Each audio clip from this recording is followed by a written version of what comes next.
Hey there, my friend. This is Dr. Anthony Balduzzi, and I want to welcome you back to another episode here on the Fit Father Project and the Fit Mother Project podcast. Today, I am joined by a special guest, Dr. Nicole Beurkens, who is a leading holistic child psychologist with advanced degrees in nutrition, psychology, and education. And today's episode is basically all about how we can raise healthier kids that flourish physically, mentally, emotionally, and spiritually. And Dr. Nicole is an expert in this. In fact, she's had a 25-year career providing parents with research-based strategies that get to the root of children's attention, anxiety, mood, and behavior challenges so they can reach their highest potential. She's a mother herself of 4 kids, and she is a multi-disciplinary researcher, and she runs the treatment clinic in Grand Rapids, Michigan. And this is probably one of my personal favorite guest experts we've had on in a while, because Dr. Nicole basically just drops valuable gold, if you will, bombs, nuggets of information about how we can help our kids eat healthier. And we really dive into the connection between the foods that we feed our kids and ultimately their kind of behaviors and how will they flourish.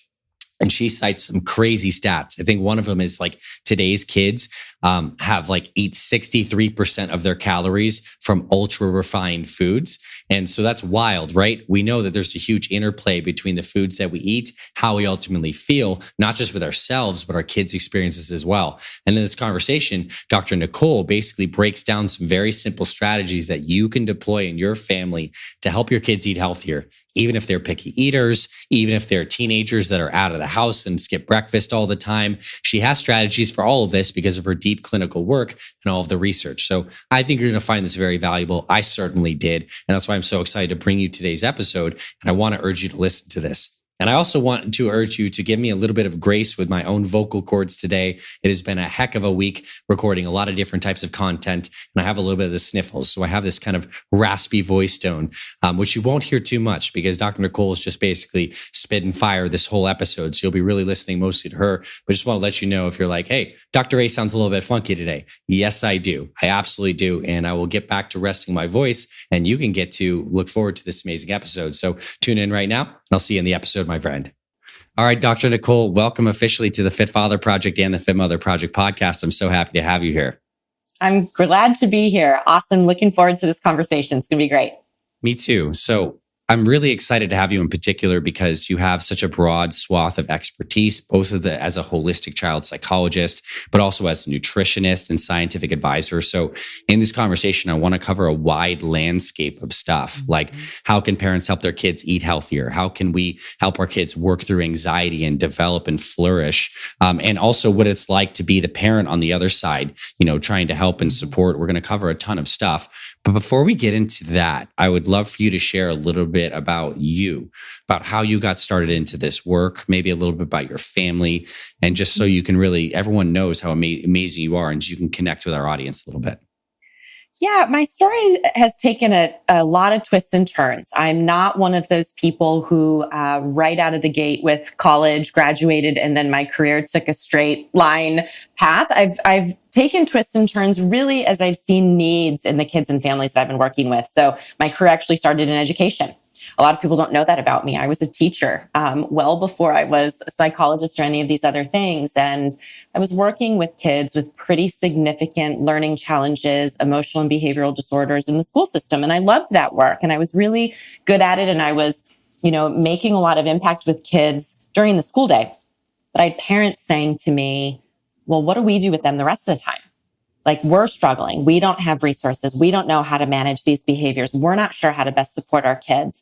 And it really got me passionate about taking more of a family approach to it. And it's what led me to go back to school and get my doctorate in clinical psychology focused on children, teens, and young adults, because I really wanted to help families be able to navigate from the point of first having concerns about their kids all the way through the evaluation process and then the treatment process.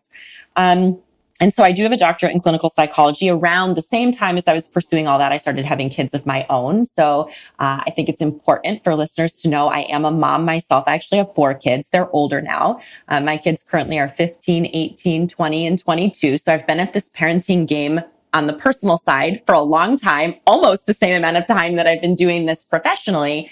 And it's really, there's been a lot of intersection between my personal life with my kids and my professional work. I was doing the clinical psychology thing, started my own private practice, have a clinic focused on evaluation and treatment from a family-based and parent-focused sort of approach. And as I was working with kids and with families, I started to see these commonalities of, yes, they're coming in to see me because of concerns in the realm of mental health, behavior, development. But there were all of these patterns of these kids having a lot of the same physiological and medical histories. Okay, you're bringing your child in because of attention concerns, the teacher's saying they're not learning well or they're having behaviors at home. But also you're telling me that your child has a history of chronic ear infections, lots of antibiotic use. So your child's been constipated their whole life. Your child doesn't sleep, or all of these histories of physiological things. And I started realizing that, I don't think this is a coincidence. And at the same time, I was seeing in my own children, my two younger ones, some issues with eczema, chronic ear infections, chronic tonsillitis, and also seeing them having some challenges in the emotional and behavioral realm. And it led me to really dig into the research around that. It was not something I had learned about in my master's program, certainly not undergrad, not even my doctoral program. And I was really surprised to find a pretty significant body of research literature around the connection between physical health and mental health for kids and adults, particularly issues around nutrition and food, sleep, physical activity, those kinds of things. And that really led me to become passionate about taking what I call a more holistic approach to working with children and their needs, and working with families, and recognizing that what's going on in the brain and behaviorally for your child is completely connected to what's going on in the realm of physical health and health in the family system.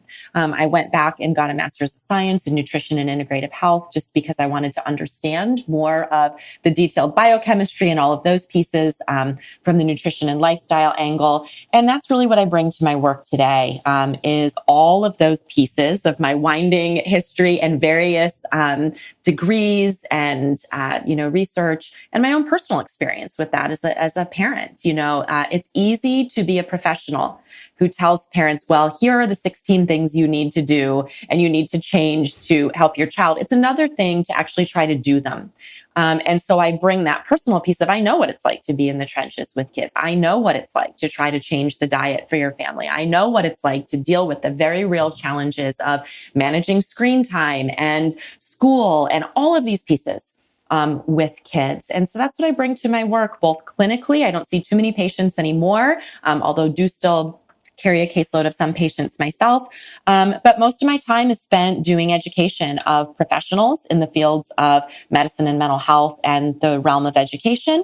And then working, with parents, doing teaching of parents, doing writing, all of those pieces, so that every parent is empowered around understanding the things that are really going on when their kids are struggling and what changes are going to be helpful. So we can delve into all that, but that's sort of my path of what's brought me to this point. Yeah, it's a beautiful background. And do you believe, first off, that this will be the future of how psychologists are approaching their work from this holistic angle, and like even bringing in nutrition? I certainly hope so. And even beyond hope, it's where the field needs to go. We're seeing mental health and even medicine more broadly. The fact that we even categorize it as like the fields of medicine and mental health is ridiculous. It's as if the brain and the body aren't connected, which Right. we just know is dumb.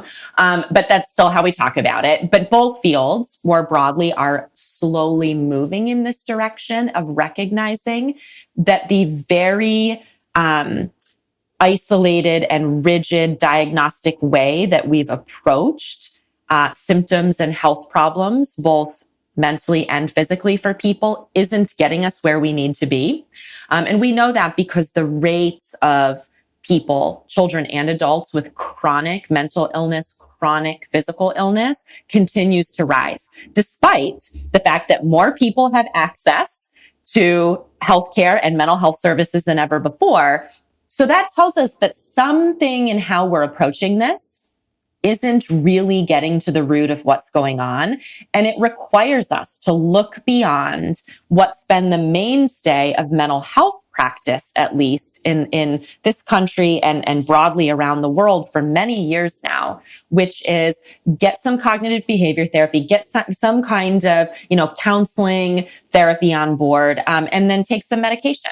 That's been the mainstay of mental health treatment for children and adults. Right. And what we're seeing is more and more research evidence and just anecdotal evidence in people's lives every day that those two things alone are not hitting the mark and helping most people to improve and live healthy, happy, functional lives. And so that requires us as a profession to step back and say, what else needs to happen here? What are we missing? And I think there's more of us asking those questions. And this is the direction that the field has to go if we're actually going to help more people get better. Nice. I mean, and that makes total sense to me. Now, from the perspective of a parent who's listening to this and has the sense that their kid could be a little more optimized, they could be having better nutrition, better sleep habits. Like, where do they start? Is there a hierarchy of importance of things to really focus on when we do have circadian rhythm and sleep, nutrition, amount of physical activity? Where does a parent start if they're looking to help their kid thrive? Yeah, it's a great question.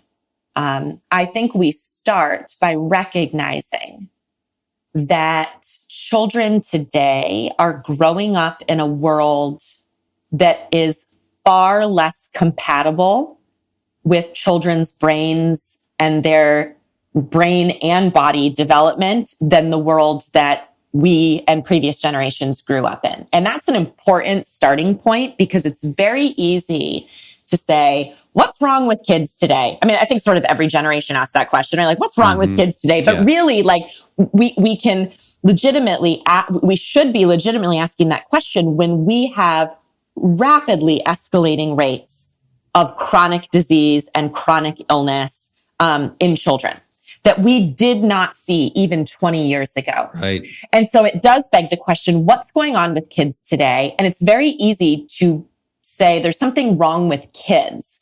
My perspective, and I'm not the only one who thinks this, and there's research evidence to back this up, is that it's not an issue of what's happening on an individual level with kids today. What's happening is we have continued to create a world that operates at a pace, that has expectations, that has toxic inputs at a level that previous generations of children didn't have to contend with. And when you put developing brains and bodies in the world that we've created today with all of these toxic inputs, and I'm talking about toxic from the standpoint of physical toxicity as well as emotional and mental toxicity, and a world that is operating at a faster and faster pace with greater and greater expectations, more and more stress on parents, adults, and children, what you're going to get is children who look like they're having a lot of problems. And it's simply because the gap between what we're expecting children to be able to do, what we're expecting their brains and their bodies to be able to handle, is not compatible with actually what we know about child development, child brain growth, and child resilience. And so it's that gap then that creates this situation where we go, well, gosh, we've got 54% of children with one or more chronic illnesses. We've got 12% of U.S. School-age children diagnosed or medicated for ADHD. We've got, escalating rates of anxiety, depression, autism spectrum disorder, ADHD, you name it. We are seeing children exhibiting symptoms of all of these disorders and diagnoses at a rate that we've never seen before. And it's because, in my opinion, of this gap. And so when we understand that and we can frame it in that way,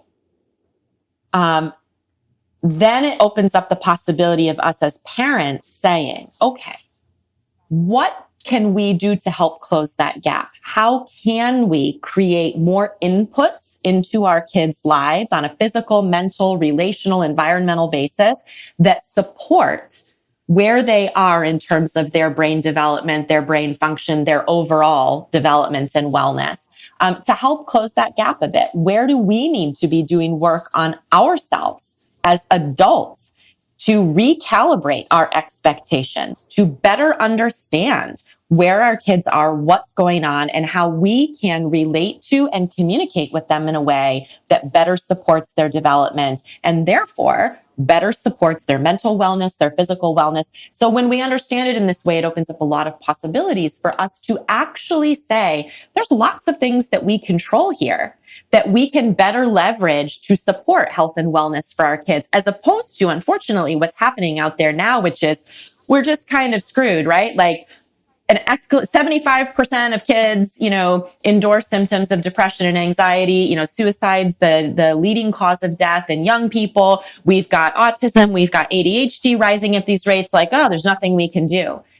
Actually, there's a tremendous amount that we can do when we understand root causes of these things and then take action on those. First off, I want to say that was beautifully said. The way of looking at the demands on modern kids of toxic inputs, assessing what we as parents can do, the inputs that are more in our control to help build more resilient kids. And it kind of like begs the first question, and one I've been really interested in asking you is, nutrition seems like it's a foundational input here because our bodies are ultimately built up from that which we consume, and it dynamically affects our neurochemistry as well as, everything in our bodies. And the thing with kids though, is they're not necessarily the ones directing this, right? Maybe school lunches and stuff like this are out of their control, what parents feed them. So when you think about nutrition from your perspective, how should parents approach it? What kind, and we can get into specific foods and nutrients as well, if that's very relevant to the conversation, but like, how do we start to feed our kids better to be one good input that we maybe do have some control over to help close the gap a little bit? This is such an important foundation. And it's also one that is shrouded in a whole lot of guilt, negativity, stress, difficult emotions on the adult side of things. Because when we start talking about, changing the way we eat or the importance of nutrient-dense food for kids or feeding kids differently, there tends to be a tremendous amount of defensiveness on the part of parents and adults. Oh, one more thing you want me to do. Oh, you're blaming me, all of this. So I want to be clear from the outset, whether we're talking about nutrition or any of the other things we're going to talk about today, this is not about a blame game. This is not about saying that you as a parent are doing things wrong, that you are causing your children to have problems. It's not about that. So let's try to let that go. Let's be aware of how we may be triggered for a whole lot of reasons that have to do with our growing up, our experiences as kids, our experiences now as adults. Let's try to set that aside and recognize, okay, that's why I may be feeling defensive or hesitant about exploring this. And let's just try to get curious about why this is an important thing to think about. Because on a very scientific, just basic factual level, this inherently makes sense that what kids are eating, what we are putting in their bodies, has everything to do with how they're developing, how their brain is wiring up, and ultimately how they're functioning.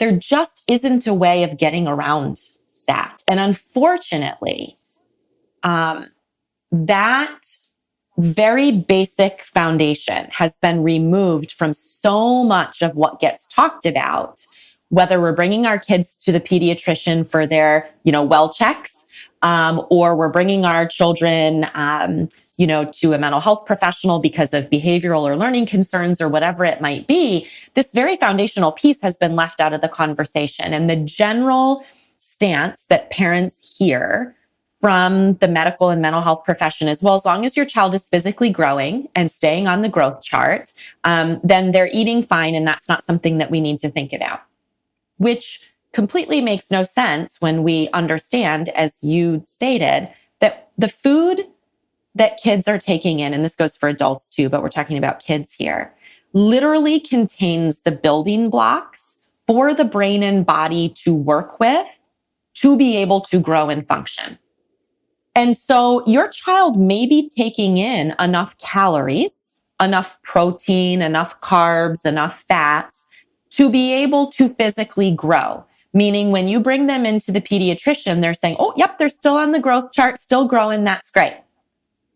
But your child may not be taking in enough of the key nutrients, which includes our macronutrients, our fats, our proteins, our carbs, and micronutrients in the way of vitamins and minerals that not only allow for the basic physical growth, but actually allow for optimizing all of the functions within the brain and the body. And that's where the problem lies for many of the kids that I'm seeing in my practice today. They're taking in food that's allowing them to physically grow. However, they're not taking in what they need for their brain to be able to form and utilize the neurotransmitters that allow for regulated mood and anxiety, that allow them to think clearly and focus, that allow them to sleep properly. They're not taking in enough of the nutrients that are needed to allow the body's processes to run well. So they're not detoxing well, or they're having they're having hormone related issues or whatever it might be. So there's a difference between feeding our kids in a way that just allows them to physically grow and feeding them in a way that actually allows their brain and body to grow and function as they're intended to. And that's where we have the gap right now. And so what you need to understand about that is, a recent study came out and the data was gathered before COVID. I believe the data in this was a large scale study in the US. I think it was collected in 2018, but the study was just recently published. So this was pre-COVID. And it showed that on average, the average child in the US obtains 68% of their food intake is in the category of what we call ultra-processed foods. Ultra-processed foods are foods that are not how we find food in nature. They are packaged goods that contain a lot of added chemicals, added sugars, things that are not what we call nutrient dense, meaning these foods are actually quite nutrient poor. They will provide, the basics. They'll provide calories. They'll provide glucose for sure. They provide simple carbs, but they're not nutrient dense from the standpoint of providing the wide range of macro and micronutrients that bodies need. So when we think about, okay, on average, 68% of a child's diet is ultra-processed foods, and we understand that nutrients provide the literal building blocks for a child's brain and body to grow and function properly, you see right there that we have a problem, because the majority of most kids' diets do not contain the information and the building blocks that are needed. And so it is not a surprise then that we have many more children struggling with focus and attention, struggling with impulsivity and hyperactivity, struggling with regulating their emotional and behavioral responses. This is what we would expect, struggling with sensory processing issues. Sensory processing requires very, very complicated wiring up of lots of integrated parts of the brain so that kids can take in and make sense of input from the world around them. If you're not providing the basic building blocks that allow the brain to wire up in that complicated, integrated way, of course your child is going to struggle with various aspects of sensory processing. And we're seeing that at rampant levels in children today. So this then becomes the issue of, okay, we can continue feeding kids highly ultra-processed diets, but we're going to continue to get on the other end kids who are struggling with their development, with their learning, with their emotions, with their behavior. That is not to say that food intake and nutrient density alone prevents these issues. But it is saying that this plays a pivotal and foundational role in allowing kids' brains and bodies to function properly. And even if a child is still, for reasons of genetic predisposition, environmental challenges, whatever, going to have some of these symptoms and these issues, all of the treatments and things that we would do from a psychological and behavioral standpoint are going to work a lot better when we layer them on a foundation of nutritional input, a diet, food intake that supports their brain and body in working better. So to me, this is essential that we have this conversation, and it's a broader conversation even than food. We can talk about, supplementation. We're talking about nutrient intake, and there's lots of ways to accomplish that. And so if you're a parent thinking, this is going to take a long time, like I'm hearing you, I realize that changing my child's diet would be important, but I have a super picky eater, or I have a kid diagnosed with a feeding disorder, or I have a kid with extreme sensory processing issues, or I am co-parenting with a parenting partner who is completely not on the same page. There can be lots of barriers to feeding kids differently. And so we start with some basic changes that you as the parent can control. And that piece may be slow. We can use supplementation and targeted nutrient supplementation in the meantime to help fill in some of these gaps. But if you have a child who's struggling in one or more areas, this is an area you need to look at. And unfortunately, is probably not something that's being talked about by your mainstream medical and mental health providers. It's not being talked about by the school. But this is not just my opinion. And this is something I really need people to hear loud and clear. Oh, Dr. Nicole, that's so nice that you think food makes a difference. And yeah, maybe, okay, that's your opinion. This actually wasn't my opinion. I actually had no idea about any of this until I delved into the scientific literature around this. This is not just my opinion. This is based in what the scientific research tells us on two levels about child development and mental health in general, and also around specific disorders and symptoms in the realm of mental health for children, teens, and young adults. Both. We have research literature on both, on how changing the diet, improving nutrient density, using targeted supplements supports all kids in general, and how we can use that specifically to support kids with certain diagnoses or certain specific challenges. So what I'm sharing with you is not just my idea or opinion. It's grounded in what the research shows. And the problem is that it takes a long time in the field of medicine and mental health for the research for practice to catch up to research. So we've had all this research for a long time, but practice is very slow to shift. And when we're talking about nutrition in particular, again, there's so many barriers, even on the adult side, that it can be tricky, but it is something we need to talk about. And Anthony, what I love about the work that you do with parents is you focus on something critically important actually for helping children, which is when we're talking about making changes for the sake of kids and improving mental and physical health for kids, that actually doesn't start with kids. It starts with us as the adults. And that is the really uncomfortable thing for us too, right? It's like, oh, this actually means if I want to improve my kids' behavior, if I want to improve my kids' nutrient status, if I want to improve these things for my kids, that requires that I take a good look in the mirror and start with myself. And that's why I think the work you're doing around this is so important, because we cannot help children make changes in these areas until and unless we are willing to examine this and make these changes for ourselves. Yeah, I mean, totally 100% on board with that. And I want to say another powerful answer. I want to bring this down into a little more of like the granular, because one fundamental premise you shared is that we want to get nutrient density into our kids' bodies, which means not just calorie needs that will support physical growth, but the nutrient dense foods. And not all foods are created equal. There's a big difference between maybe eating an egg and eating a Pop-Tart for breakfast.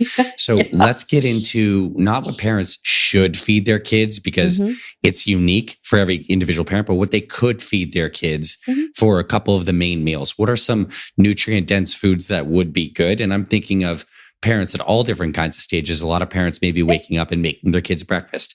Some parents may have high school and teenage kids that just leave the house without getting anything, and they stop at like a Starbucks and get a coffee on the way out the door, right? And I think we have a little bit of these touch points with our kids with at least breakfast and perhaps a healthy shared family dinner where we can exert some influence. So what would be some nutrients dense foods and options that you think are solid. And then I want to go into talk about, if we can't make that happen, some specific supplementation that may be helpful. But let's start with maybe breakfast, lunch, and dinner, and just give some practical, simple ideas. Let's start with food.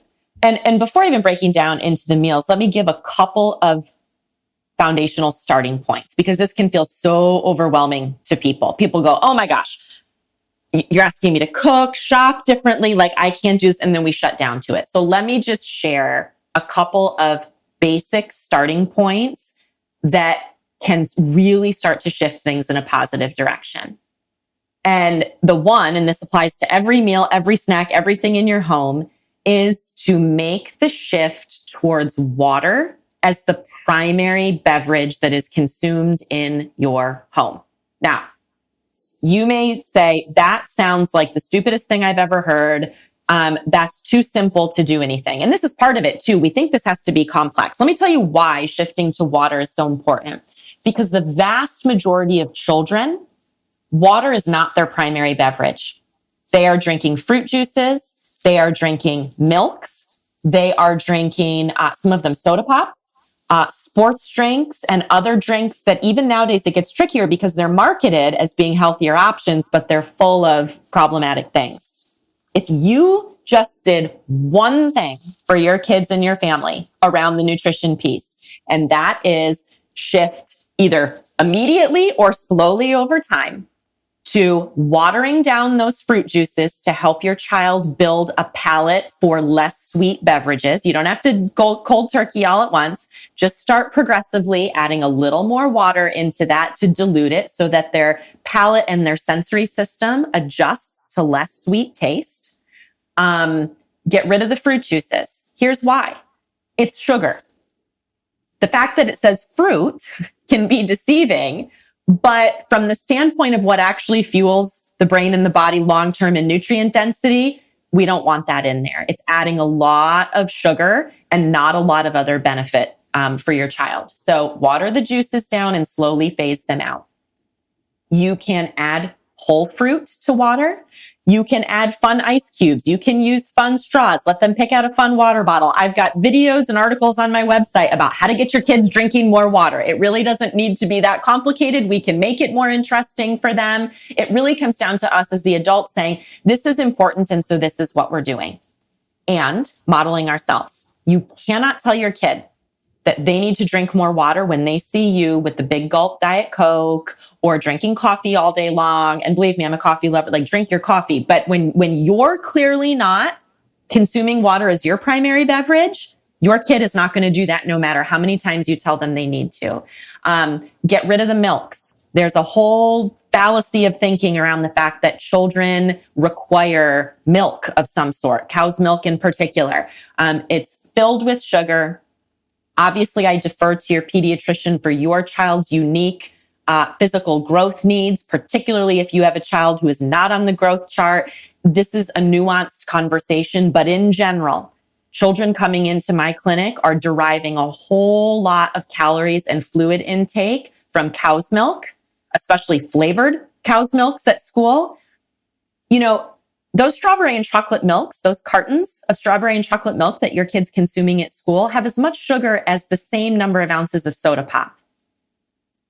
Something to think about. And sugar is problematic for lots of reasons, but one of them is that it displaces more nutrient density. So the more calories that are coming from sugar, the less calories are coming from something that's actually useful for your child's brain and body. So phase out the milk. Or at least get rid of some of it. Get rid of soda pop. To me, if you are looking at supporting your child's brain and body, soda pop should not be something that is regularly in your home. If you want to do that occasionally, whatever, okay. But it should not be something that is on the grocery list. It should not be something that is in your refrigerator on a regular basis. For a lot of reasons, and there's research behind that. So move towards water. And what that does is it provides proper hydration. It's not filling your kids up with empty calories that then make it harder to get them to have an appetite for eating the food you want them to be eating. So it helps in that way. And it reduces the amount of added sugars in the diet. So that's one of the foundational things to do. And the other piece with sugar that is foundational is to start being aware of and reducing the amount of added sugar in your child's diet. You can find that on the labels. Now, if a food doesn't have a label, then it's a whole food and you don't need to worry about added sugars. Strawberries, apples, all of those things have natural sugar. Not worried about those things. Feed your kids those things. But if it's a product with a label, it's required to show the total amount of sugar and the total amount of added sugar. That's what the research shows us we really want to start scaling back on. The target goal, based on the research and based on clinical recommendations from many different pediatric health associations, is no more than 25 grams a day of added sugar for children 2 to 18. Now, 2 to 18 is a broad range. Some associations have, different ranges of added sugar for different ages within that. But in general, you want to stick to 25 grams of sugar or less a day, added sugar. Now, you might be thinking, 25, that sounds like a lot. Well, when you think about the fact that most breakfast cereals that kids are eating easily have 12 to 20 grams of added sugar, it's pretty easy for a lot of kids to hit that 25 grams of added sugar just with breakfast. A lot of the snacks, even things that are marketed as healthier options, when you look at the amount, the number of grams of added sugar, you go, oh my gosh, this protein bar that I've been sending with my kid to school for their, snack, it says 15 grams of added sugar in it. Yeah, it adds up. And again, why that's important is because sugar is not nutrient dense. Sugar then fills kids up and makes it harder to get more nutrient dense foods in them. Sugar also creates this blood sugar roller coaster for them where they're having sugar spikes and crashes that is very difficult then to have stable mood, focus, attention, all of those pieces. So keeping stable blood sugar is key, and reducing added sugars is an important part of that. So it's just, you don't have to go to your pantry and throw everything away all at once. This is awareness first of looking at the labels and saying, boy, on average, how many grams of added sugar do I think I'm taking in each day? Do I think my kids are? And you make some swaps.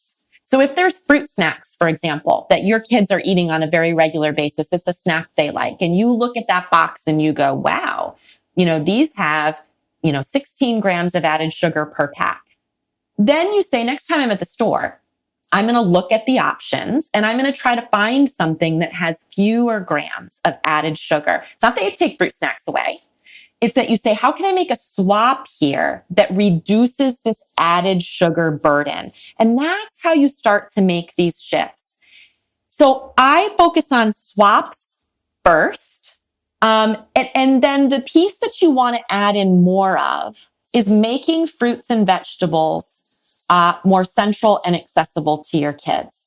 Snacks are a good place to do this. I don't want parents in power struggles with their kids at every meal and every snack. You don't need to. You can say, snacks are not something that kids need for growth. So snacks are a good place to experiment with some things. And you say the choices are, carrots with peanut butter, or I've got grapes today. Well, I don't want that. I want that. You say, well, that's fine. These are the choices. Again, this is not in the setting of a kid with a clinical feeding disorder, which is a very small percentage of the population, but I just want to be clear about that. But for the vast majority of kids, you start offering more of these things, leave them out on the table or the counter, cut up fruits and vegetables, have them in the fridge, make them accessible, let kids see you reaching for those things throughout the day.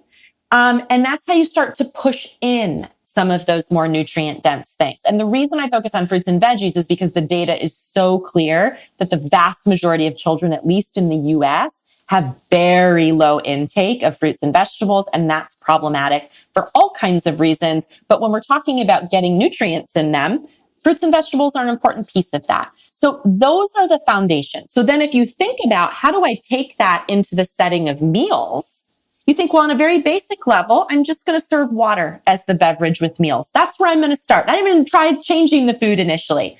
Or I'm going to start, if I feel like I can't, for whatever reason, stop with the Pop-Tarts right away, I'm going to serve a side of fruit with that.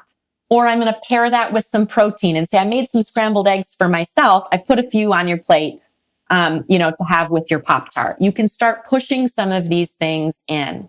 You can start having a fruit and a vegetable at each meal, regardless of whether your kids initially are eating them or not. You start making it part of the food landscape of what meals look like in your home. And when you start exposing kids to these things more, that's the biggest component of them getting more comfortable and eventually starting to explore and eat those things.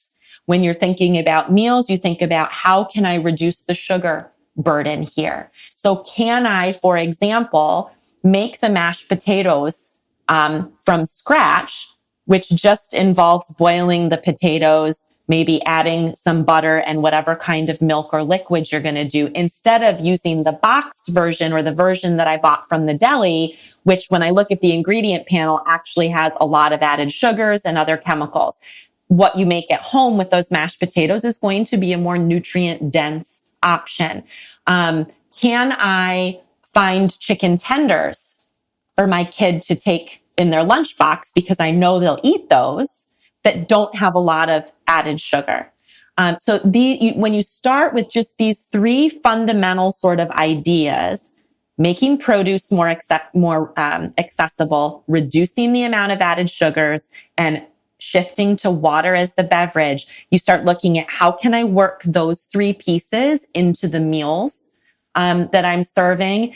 And that, I think, is a good way to do it, as opposed to thinking about, well, now I need a bunch of recipes for lunch and what am I going to serve? It's like, let me look at how I normally do things and just start to keep these three things in mind as I move through the day with meal planning and meal prep. Does that make sense? Totally makes sense. Great. And Good.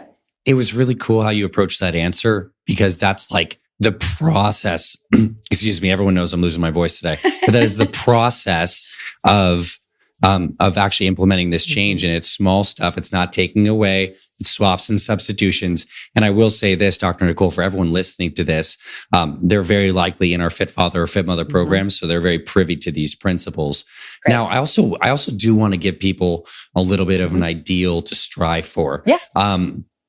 And I'll interject some of my thoughts too on like what an ideal breakfast may be. Yeah. And I'm going to say it's probably similar to the stuff that our Fit Fathers and Fit Mothers are eating. So this might be like eggs and some fruit. Yeah. This could be like overnight oatmeal with a bunch of nuts, seeds, hemp seeds, good stuff in there. Yeah. And maybe even if you have kids that are a little older and like these things, like a made from scratch protein smoothie that has like, good fruits and other things in there with some protein powder. But like kids can eat these things too. Is that correct in saying that? Absolutely. Protein is what you want to prioritize in the morning for children. The data is clear about this. It sets, especially if you have children struggling with mood, anxiety, attention kinds of issues. It primes the brain for better focus in school, for better blood sugar stabilization, which then allows for that regulated mood and stress level. So we want to prime them with protein, especially on school days. So absolutely, all the things that you shared there. I also think that in America, especially, and I'm sure, you address this in your program with the moms and dads, we have a very strange idea of what is breakfast food. Breakfast food in America is cereals, it's pastries, it's these things. When you go to Europe, for example, their breakfasts look a lot more savory and a lot more like what we think of as lunch. Right. And so I help parents get out of that sort of rigid box of what we think of as breakfast.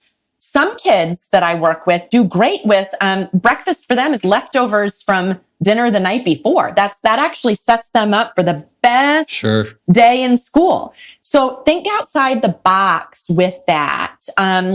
Yes, now there's more available in terms of, nutrient dense or protein heavy breakfasty foods. You can find the muffins and those things. But really what you're talking about there is so true. Protein is where we want to go. The other thing that I'll comment on, just because this can be a misconception where children are concerned, especially for parents who are health conscious and learning a lot about diet changes and things for themselves. It's important to remember that children are not miniature adults. not physiologically or mentally. So some of the advice and some of the things from a research standpoint that we advise for adults, which is really somebody over the age of young adulthood, 21 or even, 25, depending. Once kids have stopped growing, okay, now they're adults, and the world of adult nutrition research and advice applies. When we're talking about children through young adults who are still in their growing years, it's important to understand that a few things are different. One is you have to recalibrate your idea of portion size. Sometimes I'll have parents who are very health conscious and very food conscious for themselves be like, my kid's not eating enough. And I'm like, listen, when we say like a fist is a good protein serving, the fist of your 2-year-old is very different than your fist at 40. You have to bear that in mind. So if you're getting into power struggles and things over my kid's not eating enough, or you need to be eating more of this, back up and realize that kids' bodies, their stomachs, their digestive system is smaller. They have lower requirements. So just bear that in mind. If they're not eating the same amount that you are eating or taking in the same amount of protein or whatever, that's actually okay. So just to relax about that. The other thing is when we talk about research-based dietary approaches for adults, it's pretty clear for most people that we do want to minimize the role of carbs and sugars, or we want to not make carbs the priority. For children, they do need carbs. They need carbs to grow. And so where I see, again, some people very focused on the health and wellness world and all of that, making a mistake is, I've got my whole family on a ketogenic diet, or we're doing a low carb paleo focus. Okay, that may be real appropriate and helpful for you as an adult. That is going to quickly become problematic for a child. Sometimes it is medically necessary for us to put kids on a ketogenic diet for intractable seizures, or a low carb or very specifically regulated diet for a GI issue or some kind of other issue they're having. That should only be done in the context of working with a professional who understands how to do that type of diet for a growing child.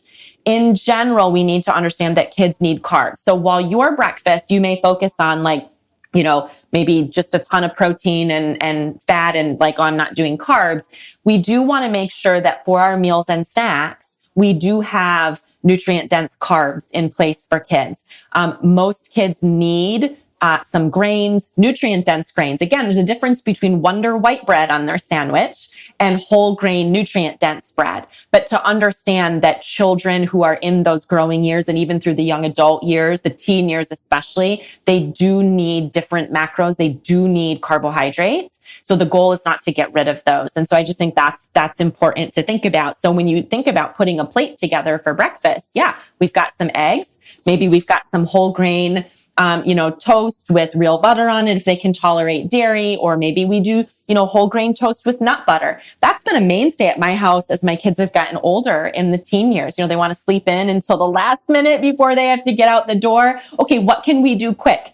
Can we make up on Sunday nights some homemade protein bars or energy balls or something like that they can grab and go, where I'm like, okay, these are nutrient dense. We've got a good amount of protein, healthy carbs in here, some good fats. But sometimes just whole grain toast with nut butter. That's great.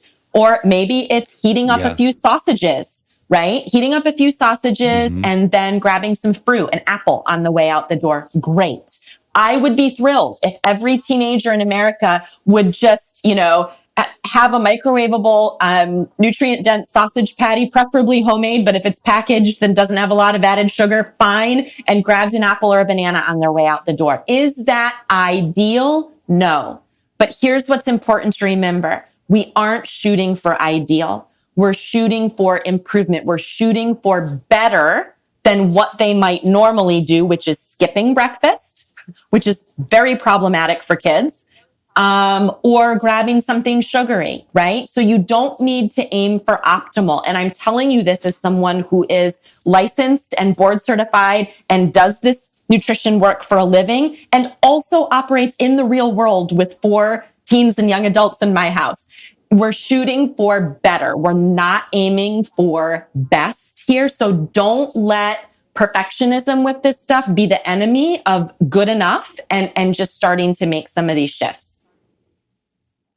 Amazing advice, for sure. And I think some people listening here who are members of our programs will know that we're big advocates to make things practical of using a high quality bread like Ezekiel bread, sprouted organic bread. And like a lot of people are making Ezekiel bread sandwiches. That could probably be one of the best things your kids could have for lunch, honestly. That's right. I mean, you're getting fiber, you're getting protein, stuff like this.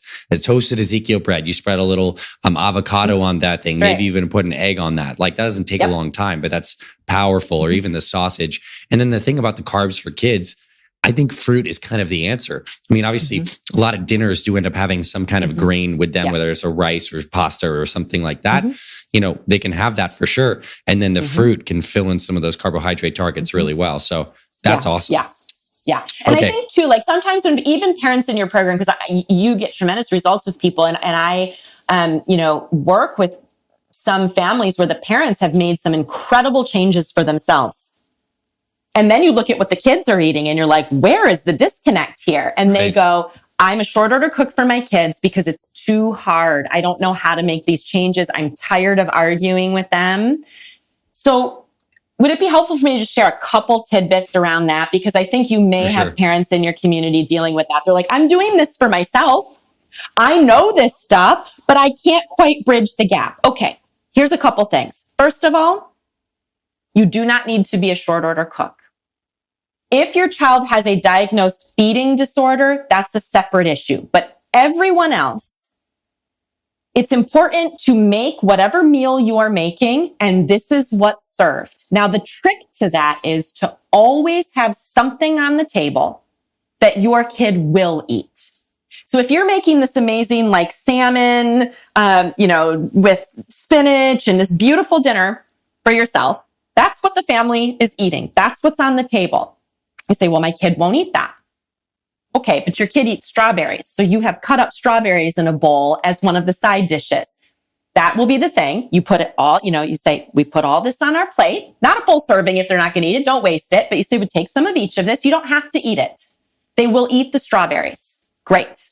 You always have something they will eat, but you get out of this mode of, well, you're not going to fight about chicken nuggets, so I'm going to make this for you. And this one won't fight about buttered noodles, so I make buttered noodles for him. And meanwhile, we're sitting here as the adults eating this beautiful, nutrient-dense meal and feeling sad about our kids eating chicken nuggets and buttered noodles. We don't know what to do. Listen, stop the short order cooking. This is what is for the meal, and I will always make sure there's something on the table that you will eat. That's the exposure piece. It, number one, sets the expectation. It gets you out of this catering to what it is that they think they want and the only thing they think they'll eat. And it gets them exposed to the smells, the sights, the tastes, the textures of all the other foods that you want them eating. So that's really key, is stop the short order cooking, make sure there's something that they will eat. Stop arguing and negotiating about it. You just say, this is what we're eating, but I don't want it. I don't like. You say, I understand. I respect and accept how you feel. You don't have to like it. And in fact, you don't have to eat it. But I'm also not going to then 30 minutes after the meal, when you're crying for a snack and want the popsicles and whatever, I'll say, hey, dinner's still in the fridge. Happy to heat that up for you. These are some of the ways that we need to start playing more of a leadership role in our families and with our kids around shifting some of these things. When kids are in narrow, rigid, unhealthy eating patterns, it's because we have not dealt with our issues around our discomfort with them feeling uncomfortable. I don't like it. You're mean. I don't like it. And then we feel uncomfortable and we feel like a bad parent because our kid is unhappy.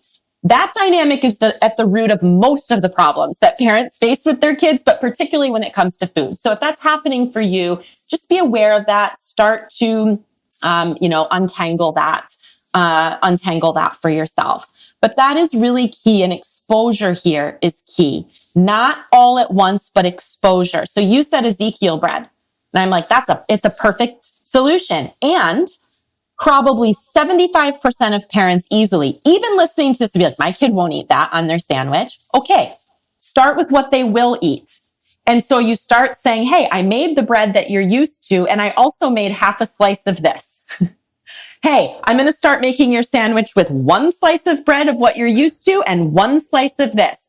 I'm going to make toasted bread squares with different dips. And half of those little squares that I've cut up are going to be the white bread you're used to, and half are going to be this. And look, I made some dips for you. We have nut butter dip, we have avocado dip, and you start exposing and slowly shifting. But what you don't do is say, my kid doesn't like that, or he says he won't eat it, and therefore I can't make the change. You say, okay, this is going to be a challenge. How do I start to make this shift? Not, well, I give up because, he's unhappy about it. And that mindset around this is really what I see either makes or breaks families moving in a more nutrient dense direction with food. Another amazing answer, truly. And I'm almost thinking like there's the parent side of the psychology around that, setting the boundaries, always making sure you're tactically serving something someone can have, and slowly making the swaps and exposure being the goal. And then I think there's also the kids having a growth or fixed mindset around food. I think a lot of kids think they don't like things, but they actually would if they were to try it and it was prepared in a certain way. So that's the dance we have here. And I think your tips have been amazing. I want to talk a little bit about some of the supplementation and key nutrients. Like when it comes to mind for me, if I were to guess a couple, you definitely want your kids to have a quality vitamin D3 status, which is a combination of sunshine and perhaps supplementation in certain instances. I'm also thinking for young kids, get them some choline or something to help the neurotransmitter growth. What are some key nutrients that parents can do, or even just general supplements that you think are nice fail-safes and catch-alls to help with the micronutrient needs? Because we're not always necessarily getting these from food. We do the best we can. Yeah, it's an important conversation because even under the best of circumstances with the most nutrient-dense diet, even with food you're growing yourself, soils are depleted. We just know food today is not as nutrient-dense as it was. So when we look at what the research shows about kids and what nutrients are supportive to them, there's a few things that I encourage for all children if we're interested in just supporting and optimizing their growth and development. A good quality multivitamin, it is sort of a fail safe. Now, there's lots of debate out there around, do we really need multis or not? Here's the thing. When we're looking at kids, we don't want to overload them with supplements. Because they'll develop real power struggle, a lot of them around that. And we're looking to fill in the gaps. Now, when I say good quality multivitamin, I'm not talking about the Flintstone vitamin you're finding on the shelf at CVS or your grocery store. That is not a quality multivitamin. Please don't give those to your kids. That's like a sugar pill, actually. But a good quality multivitamin covers at least your basic recommended daily allowances of micronutrients. This is particularly important if you have a picky eater, if you have a child with a feeding disorder where their intake is quite limited, or just your child's not eating a great diet. This at least fills in and provides a base foundation. So you're looking at products that do not have very much added sugar. Be wary of the gummies. A lot of those have a lot of added sugar, but you're just covering your bases. Beyond that, vitamin D is a big one. The data bears this out. If you live in a sunny environment where most of the year your child can get good sun exposure and they are outside taking advantage of it, then you may not need to supplement with vitamin D. When you live in a part of the country where I do, in Grand Rapids, Michigan, where we're gray at least 6 months out of the year, supplementation is important. And that supplementation can vary from, 400 units for babies and toddlers up to a couple thousand units, depending on your child's, blood work and their status as they get older.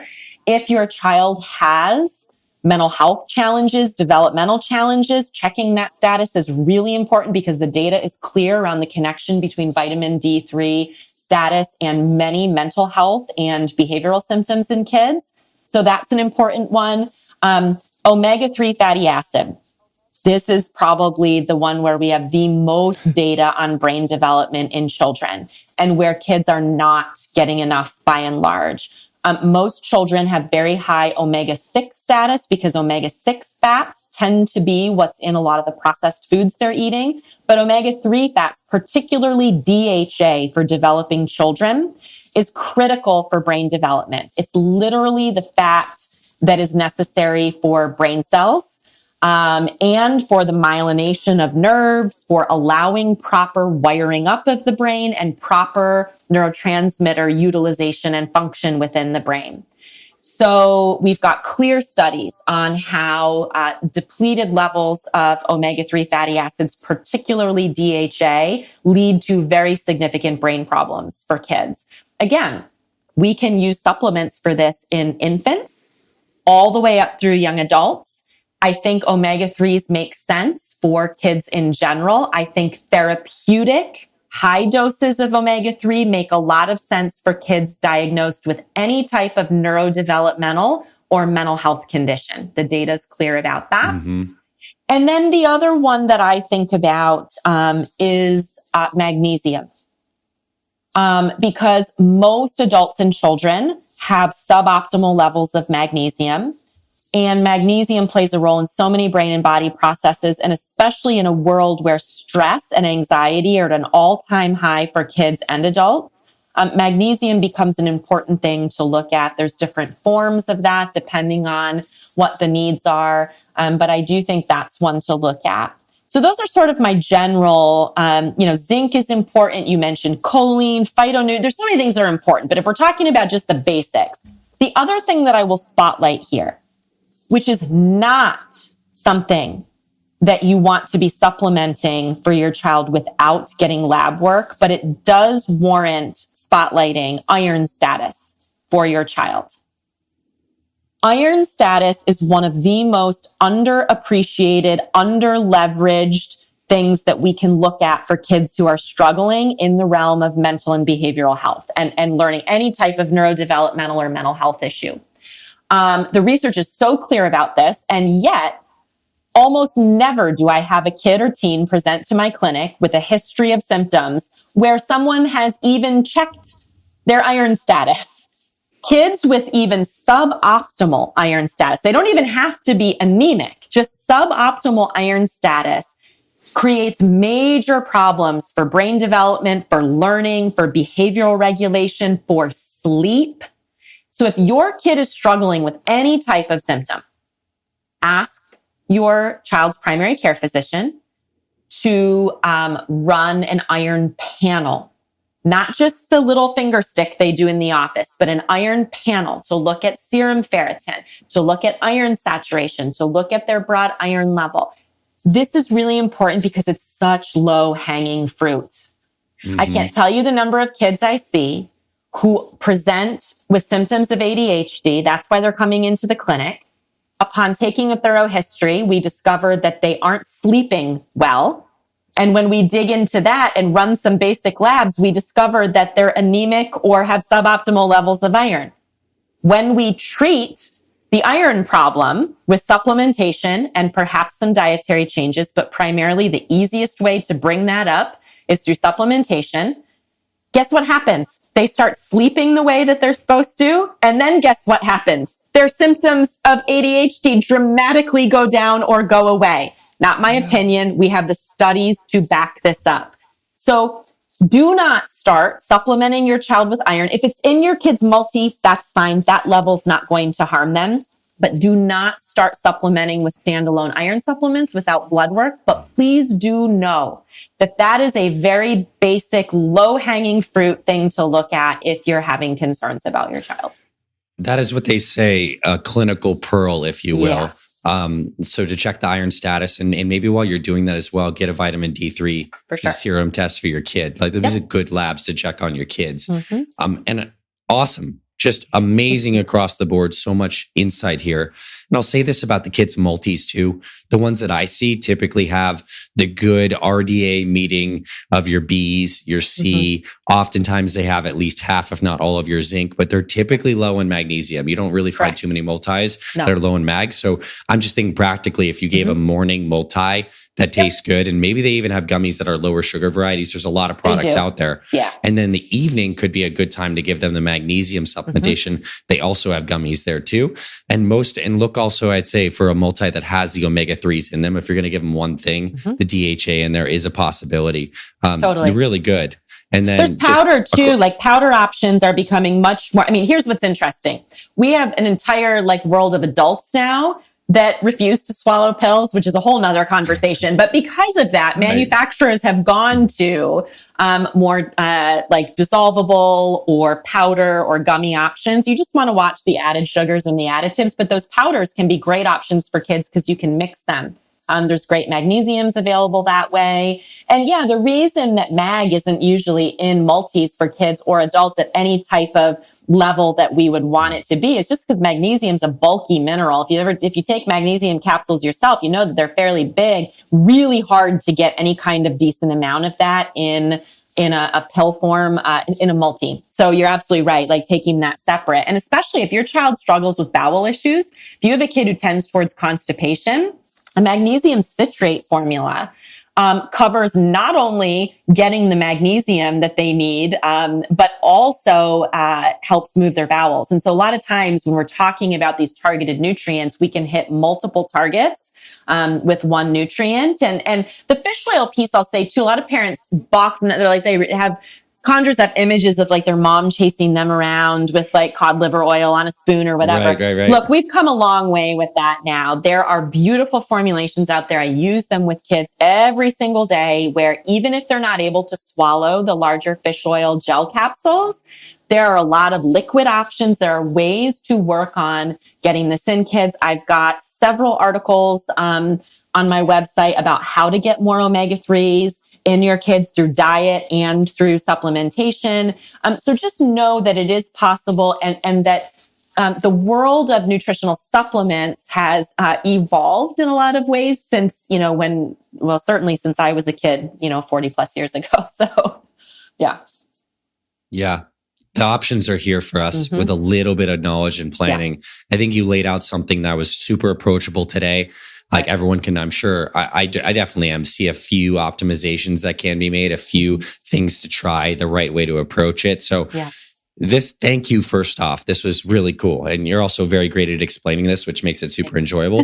Cannot believe an hour has already gone by. I know. I'm oh my gosh, we didn't even get into screen time or sleep or any of the other things. But anyway. Well, for sure. I mean, there's no doubt if you're willing, I would love to have you come back because I had on my notes that I wanted to talk about screen time, anxiety in particular, especially kids in this kind of post-COVID world, right? There's a lot to be unpacked.